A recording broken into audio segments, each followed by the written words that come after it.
Salam dan bahagia Bapak Ibu guru hebat di seluruh Nusantara. Kali ini saya Triwendiati SPD, CGPT Angkatan 11 dari SMPN 1 Atap Pesanggrahan 2 Batu akan menyampaikan koneksi antar materi modul 2.3 coaching untuk supervisi akademik. Pada kesempatan kali ini saya akan menyampaikan pemikiran reflektif terkait pengalaman belajar yang telah saya dapatkan selama modul 2.3. Materi pembelajaran yang saya peroleh dari modul ini yaitu yang pertama tentang pengertian coaching. Di sini saya mendapatkan bahwa coaching merupakan sebuah proses kolaborasi yang berfokus pada solusi, berorientasi pada hasil, dan sistematis.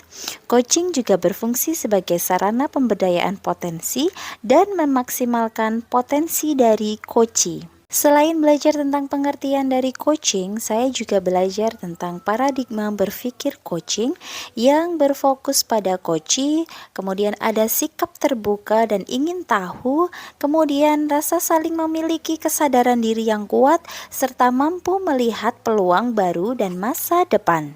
Dalam proses coaching juga terdapat prinsip-prinsip coaching. Yang pertama yaitu kemitraan. Di sini coach dan coachee adalah mitra yang setara.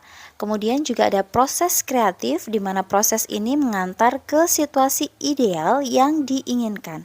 Serta ada memaksimalkan potensi dengan memberdayakan rekan sejawat. Dalam modul ini saya juga belajar tentang kompetensi inti coaching yang meliputi kehadiran penuh di mana hadir utuh bagi coachee sehingga badan, pikiran, dan hati selaras saat melakukan percakapan coaching. Mendengarkan aktif, mendengarkan lebih banyak dan lebih sedikit bicara karena fokus dan pusat komunikasi adalah pada diri coachee. Kemudian yang terakhir yaitu mengajukan pertanyaan berbobot, di mana pertanyaan yang diajukan dapat menggugah orang untuk berpikir, menstimulus pemikiran coachee, dan memunculkan hal-hal baru dan mengungkapkan emosi. Ketika melaksanakan proses coaching, kita bisa menggunakan alur tirta, yaitu tujuan, di mana coachee harus menetapkan tujuan percakapan coaching yang diinginkan. Identifikasi, coach mampu menggali dan memetakan situasi yang dihadapi oleh coachee. Kemudian ada rencana aksi, di mana coach menuntun coachee untuk merancang aksi atau solusi yang akan dilakukan. Dan yang terakhir yaitu tanggung jawab, di mana coach mengupayakan coachee untuk berkomitmen dan bertanggung jawab terhadap aksi nyata yang akan dilakukan. Lalu keterkaitan antara supervisi akademik dengan paradigma berpikir coaching yaitu supervisi akademik merupakan kegiatan yang berkelanjutan untuk meningkatkan kompetensi guru sebagai pemimpin pembelajaran dalam menyampaikan tujuan pembelajaran, yakni pembelajaran yang berpihak kepada murid. Prinsip dari supervisi akademik dengan paradigma berpikir coaching meliputi kemitraan, konstruktif, terencana, reflektif, objektif, berkesinambungan, dan komprehensif. Dan siklus supervisi klinis ada 3 tahap yaitu pra-observasi, observasi, dan pasca observasi. Lalu bagaimana peran saya sebagai coach di sekolah? Ya, benar sekali. Peran saya sebagai coach di sekolah memang belum maksimal karena saya baru saja mempraktikannya dengan rekan sesama JGP di sekolah. Namun, ketika melihat kembali kebermanfaatan coaching, maka saya akan berupaya untuk membudayakan coaching di sekolah, baik untuk rekan sejawat maupun untuk murid. Dengan demikian, guru bisa mengembangkan diri bukan semata-mata untuk supervisi akademik saja, namun juga untuk meningkatkan pembelajaran yang berpihak kepada murid dengan memperhatikan kondisi sosial dan emosionalnya juga.